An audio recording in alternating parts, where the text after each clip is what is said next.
Good afternoon, and welcome to our third virtual workshop for the InMotion Plan, the Plan to 2050. My name is Sandy Misowitz. I'm the Executive Director of the Capital Region Transportation Council.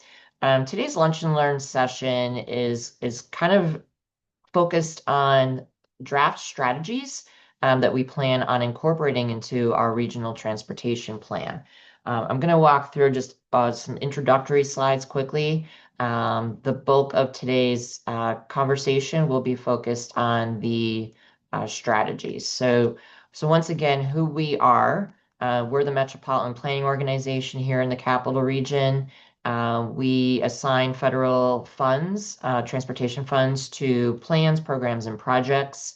Our policy board is the decision-making body for the MPO, and we provide a number of resources and technical supports to our local governments, state DOT, and others.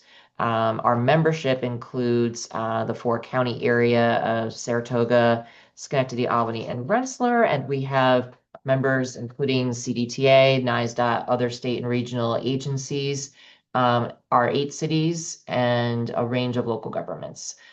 So what the InMotion plan is, it's our Metropolitan Transportation Plan. It's required under federal law. All MPOs need to create a Metropolitan Transportation Plan, and it really examines the region's future transportation system investment options. And we have developed over this last 2 years to develop a shared vision for the future of our region that we vetted publicly. This webinar is another means of doing that. We update these plans every 5 years, and this is a rebranded plan from our previous plan, which is currently known as New Visions 2050. So as I indicated, we started this process in late 2023. We have done several steps to build the plan. We're conducted a lot of data collection and analysis. The inform phase was an opportunity for us to share that information with the public and get feedback, but also an opportunity for the public to tell us their ideas and their desires, their visions for the future, which fed into the imagine phase, in which we did some scenario planning and some other activities to help inform the decisions we were making and our investment options, which led us to the decision-making phase, which is the phase we're kind of ending now. And part of this fourth phase is getting your feedback on the strategies that we have identified for the plan. We have this whole process has been guided by our InMotion task force, which has been meeting throughout this last year and a half. And we expect the plan to be adopted in September, early September. So this summer will represent our final push for public input. A draft plan should be available in the not too distant future. So just to summarize where we are with the goals of the plan, in the most simple way to summarize it is we've identified 5 key goals: safety, mobility, access, livability, and resilience. And these 5 goals really are going to be our guiding forces throughout the whole plan. They really helped to frame the strategies that we developed, as well as some of the other material that you'll be seeing in the draft plan when it's available. Our goal for safety is coming straight from our Capital Region Vision Zero Safety Action Plan, which is development. It's the goal to eliminate fatalities and reduce some serious injuries by 50% by the year 2050. Mobility, our goal is to maintain, operate, and coordinate the system to support reliable travel. Access speaks to providing transportation choices and providing access to key destinations for people and goods. Livability is our community planning and quality of life goal, where we're supporting economic development. We want to see the population grow, and we want to make sure we provide housing in areas with transportation options. And then for resilience, we want to prepare for and protect transportation infrastructure from changing conditions and natural hazards, and responsibly adapt that infrastructure to these changing conditions as things move along. So today, this is going to be a lot of material to share. So the bulk of this presentation will be on the strategies and actions, and we've kind of summarized them into these 7 categories: maintaining a transportation infrastructure, creating a connected system of multiple transportation options, planning for a resilient transportation system, improving the operation of the transportation system, integrating transportation and land use planning, supporting economic development, and coordinating strategies from state, regional, and local plans. So within each of these 7 categories, I'll walk through some of the specific strategies and actions we've identified, and then we can open it for questions. So for maintaining transportation infrastructure, we begin with maintaining existing infrastructure in a state of good repair. So we all know it's important just to keep our pavements free of potholes. We want to fix things as we see them to make sure that the system can withstand the test of time. But while we're also maintaining the system in a state of good repair, we also want to incorporate where we can multimodal transportation options. That could be as robust as designing a complete street. It could be as simple as fixing a sidewalk, fixing a curb ramp, fixing some basic things while you're in the maintenance mode of maintaining infrastructure. Some additional strategies, collecting condition data. We already collect a lot of condition data for pavements, but we want to expand that to other transportation assets like sidewalks or trails. And so we'll be exploring methods to accomplish that. So we can also assess for the future when pavements need to be replaced on a trail, for example, or what are the quality of the region's sidewalks. Another strategy for supporting maintaining infrastructure or transportation infrastructure is exploring the need for discretionary grants and alternative funding tools. There are certainly some larger assets like big bridges for which we have limited local funding options. So grants, whether they be from the federal government or from other state resources, may need to be pursued, and perhaps even some alternative funding tools that would help benefit the region should be explored. We also want to invest in what we call PELs, or Major Corridor Investment Studies. PEL is a tool at the federal level called the Planning and Environment Linkages Program. This is the type of program that funded, or at least the planning process was used for the Reimagine 787 study. So these larger pieces of infrastructure that might need to be replaced or reassessed at some future time, we can use the PEL study tool to get a good idea and a lot of input from the public on the direction we want to go with replacing or refurbishing or rehabbing these pieces of infrastructure. And to further support some of the work on our pavement side, we want to make sure that we consider building a regional pavement condition model or an asset management system.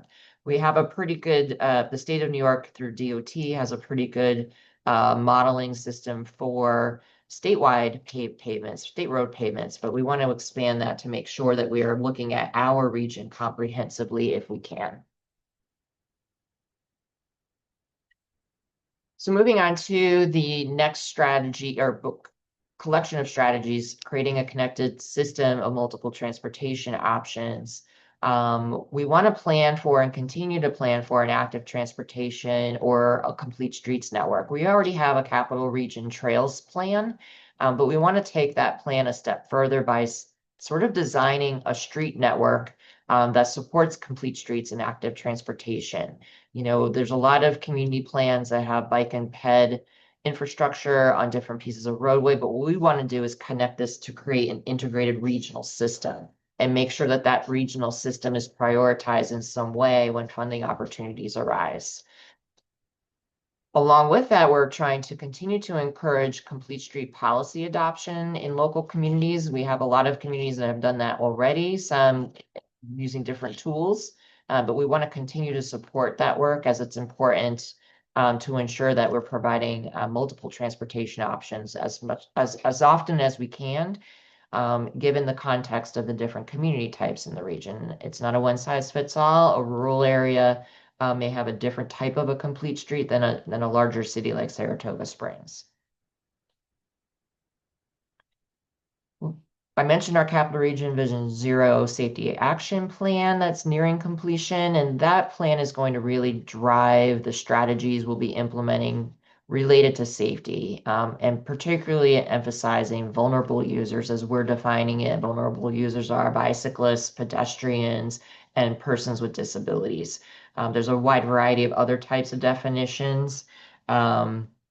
But we hope that that plan and we expect that plan to develop some what we call hotspot strategies to fix locations that are experiencing crashes, and then also strategies that are systemic in nature. So, meaning being proactive and identifying infrastructural or other street conditions that may impact or increase the risk of a certain type of crash and trying to address those issues before they become a problem. So there's both proactive and reactive strategies being pursued in the Capital Region Vision Zero plan. And those tie directly into the use of universal design. This is more than just supporting implementation of the PROAG for the Americans with Disabilities Act. But this is really gets into designing our transportation system for everyone, whether that's related to body type, whether that's related to how you interact and understand things, the types of signs we use, the public health component. So it goes far beyond just people with disabilities. And we feel that by doing more integrate use of the universal design techniques, the system will be easier to use for everybody. We are also interested in quantifying the benefits of active transportation. Right now, when we evaluate a transportation project for federal funds, we have this qualitative scoring rubric in which we assign a letter based on some criteria specific to cost effectiveness, the potential users or the market potential, and then the safety benefits. And these letters are translated into a score. But what we really want to start exploring is how do we truly get to a true benefit cost for bike and ped only projects? So we really want that means quantifying those benefits. We know what the cost is, but we want to be able to quantify those benefits so we can make that comparison. So that's something we're recommending be explored. And that will help in assessing the return on investment. We also want to make sure that we're adapting existing infrastructure to include active transportation, and specifically where we have underutilized capacity, if there's opportunities to repurpose those pieces of infrastructure, a travel lane, a ramp, a bridge, whatever it is, to active transportation, we'll do that, much like we did with the Albany Skyway. The next grouping is planning for a resilient transportation system. And this is where we have identified the vulnerabilities in the regional transportation system as our first step. We all know there's flooding as a recurring theme on our transportation network, but it goes beyond that. We have to think about extreme heat for transit riders. We have to think about other conditions that may create vulnerabilities in the transportation system. So we think we should be investing in identifying what those are, where those are, and developing a local road infrastructure resilience plan to perhaps prioritize and reduce some of the risks that we're seeing on the transportation system. We also want to plan for emergencies. One of the conditions that happens when we have a major crash and a roadway closes is what happens when you have to divert traffic from that location. So we want to be in a position where we can help support planning for those conditions. What if the Northway is closed for an extended period of time? Where do people go? Where do people travel? And we have tools to help support that work. We also want to make sure, in terms of the resiliency, that we promote stormwater management practices.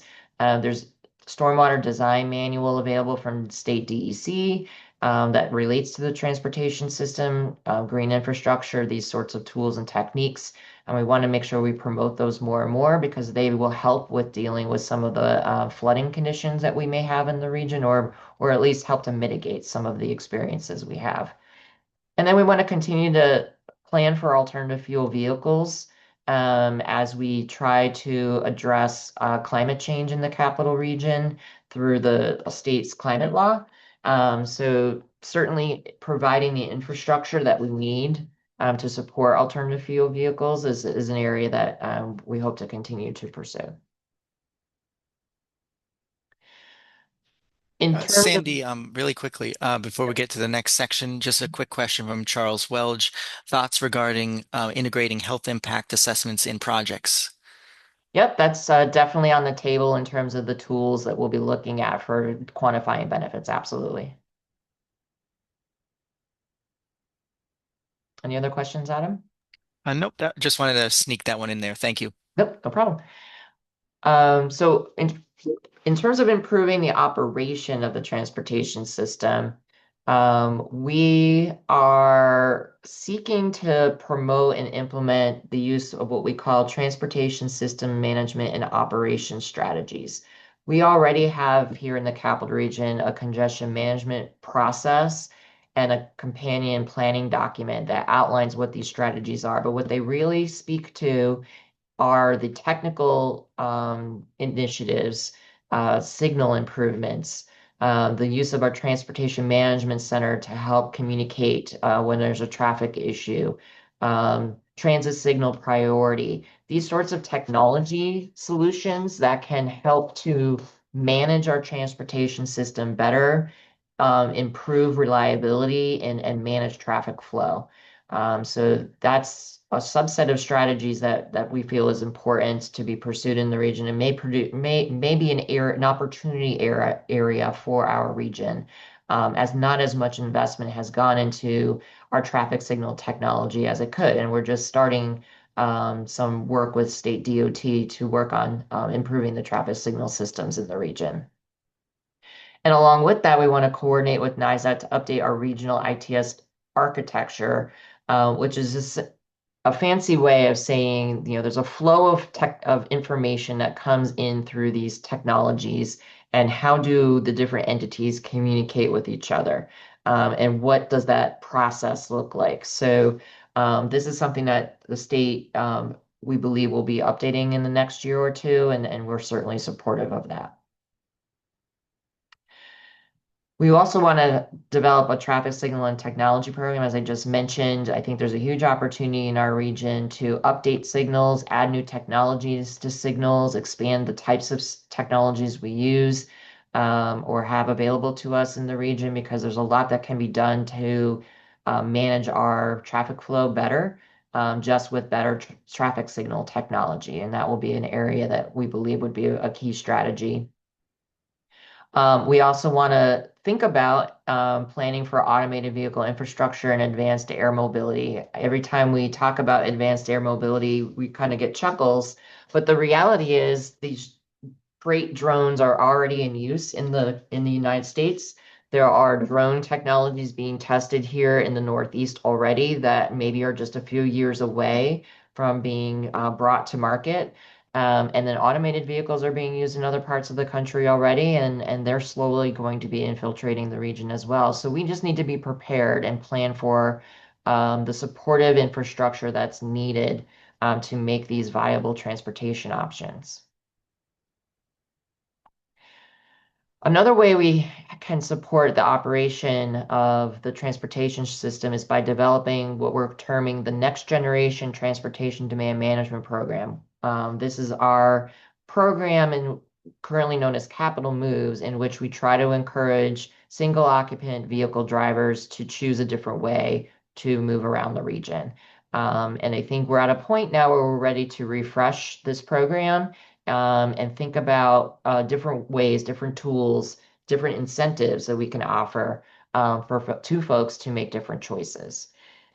And when needed, if technology doesn't solve the issues, if some of these other strategies that I've discussed don't quite get to the issue because maybe a particular roadway or a particular piece of infrastructure is at capacity, there may be times where we have to consider spot widenings and maybe connector roads and increasing the options for folks to get around the region.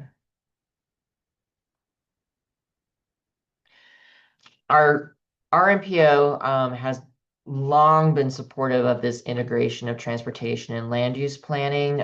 We continue to believe that is a key component to how our transportation system is designed and functions. So planning for walkable communities and compact development remain key strategies to supporting alternative modes of transportation.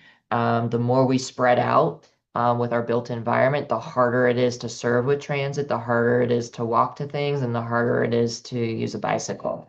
And people become car dependent. So we want to wherever we can, and depending on the context of the community, plan for walkable communities and compact development. And we also want to make sure that we connect transportation investments with housing through planning. So making sure that as we're doing planning studies through our resources or in community, other using other resources in the region, that we integrate transportation and housing planning so that we're designing a section of the region or a community plan that can work these two things together because of these key interrelationships. We also want to implement and further share some best practices in parking management. I think there's a lot of opportunity in communities to build upon some strategies that are already in place because we don't believe we have a parking shortage. We believe we just have a parking management challenge, and communicating information to folks about where there are available spaces is one of the components of that.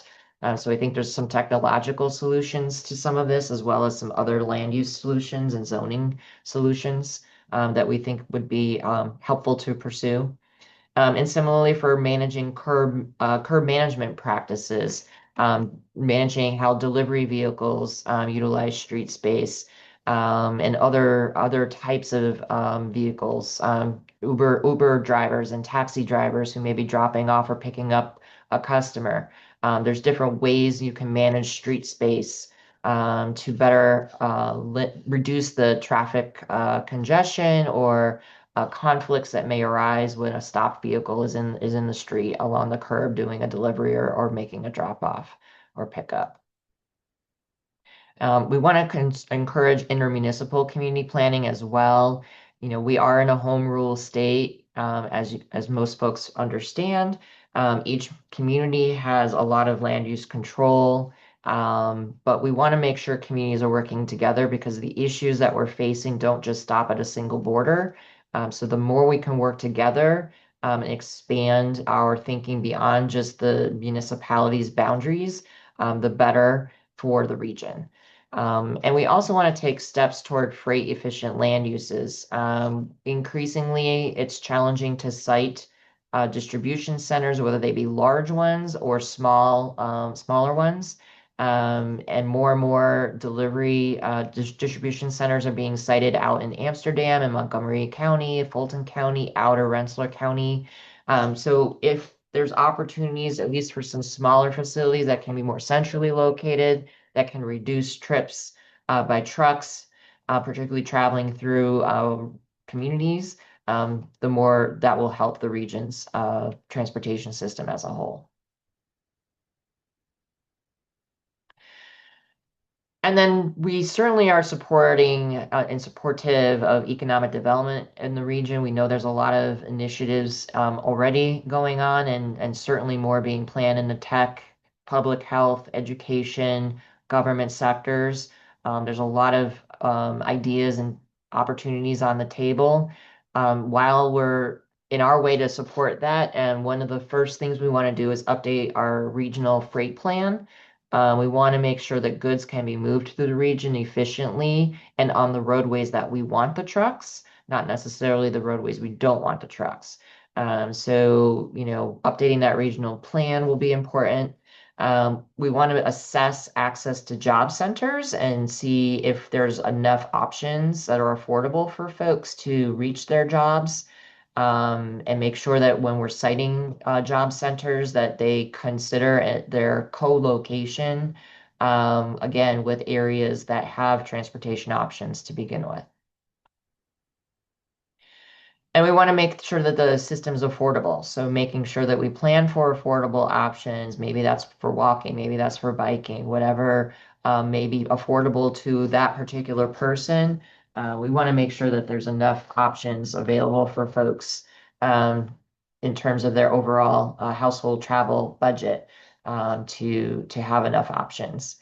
And we're going to be working on supporting passenger rail planning. Some of you may know that Massachusetts is planning a higher speed rail corridor from Boston, more or less, to the Rensselaer Station in Albany. It's the piece between the Berkshires and Albany Rensselaer Station that has been recently awarded planning funds to upgrade that corridor. So that may occur over a period of years, but we want to make sure that that is something that we all support because it would provide what is already the eighth or ninth busiest train station in the country, another passenger rail option to Boston. One thing that we as an NPO maybe haven't spent a lot of time assessing is the impacts on the transportation system of special events and tourism, thinking about the Belmont race that we just had or ski season when travelers pass through the region to Vermont. We really don't talk enough and assess the impacts of those trips that are passing through the region. And we feel that that is an important strategy because it does impact both state highway systems and local government, local streets as well, passing through communities. So we want to assess what that looks like to the extent we can, and make some recommendations for how that can be done better.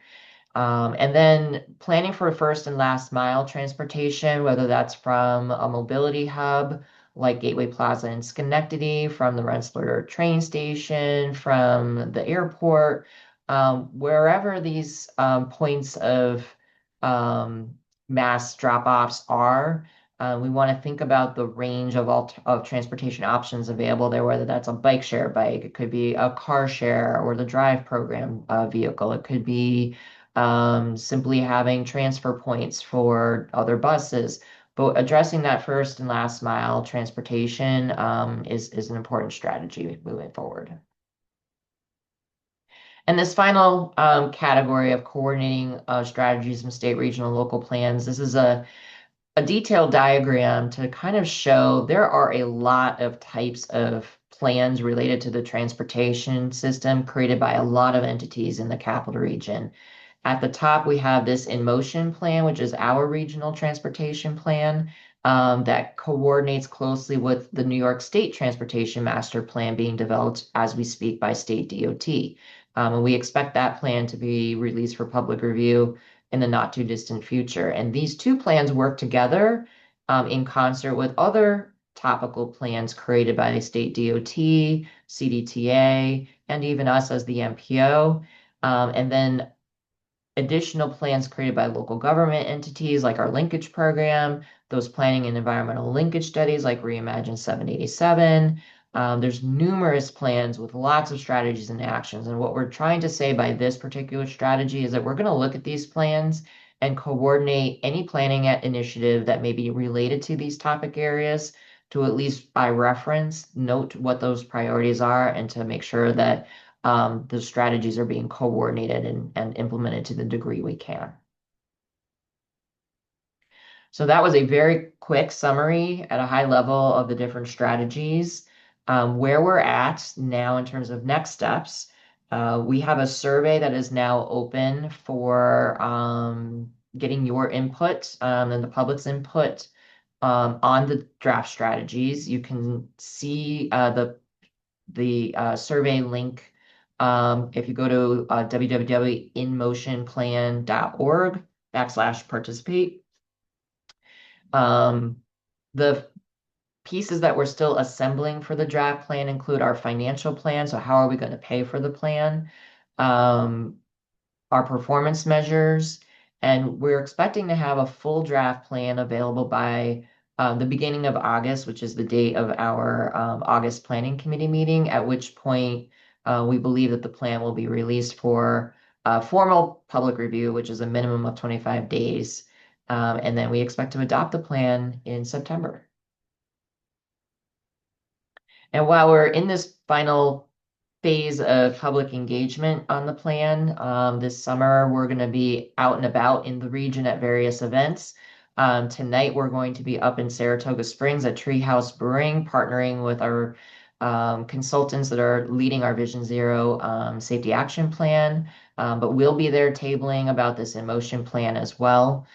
We also will be at a couple of farmers markets, the Schenectady Green Market on July 13th, the Saratoga Farmers Market on Wednesday, July 23rd, and the City of Rensselaer Farmers Market on July 24th. We expect there to be some additional announcements for future events, and we will try to get that information posted up on our website as they become available and through our social media and our newsletter. So that concludes our webinar presentation today. If you want to learn more about the InMotion Plan and review some of the products we have already, you can visit inmotionplan.org. If you're not already signed up for our newsletter, I welcome you to sign up for that. You can do it on our website and through the link shown here. And with that, I will open it up for any questions or comments that the group has. All right, Sandy, thank you. I'm seeing one come in from Albert Carey. The question reads as, is the coordination of senior transportation in the region addressed in the plan? Outside of current CDTA service areas, senior transportation is addressed in a very piecemeal way. Yep, so we have a whole coordinated plan that's dedicated to seniors and people with disabilities, and that's going to be the foundation for that coordination. We know that there's some active groups in Saratoga County in particular who have a particular interest in senior transportation. So we do believe that there'll be more coordination that's coming, but it is a difficult topic to achieve. Okay, I'm scanning and I'm seeing there's not currently any further questions. Okay, well, we have recorded today's webinar. It will be posted on our website. Thank you for your attendance today, and we will hopefully see you at a future event. So thank you, everybody.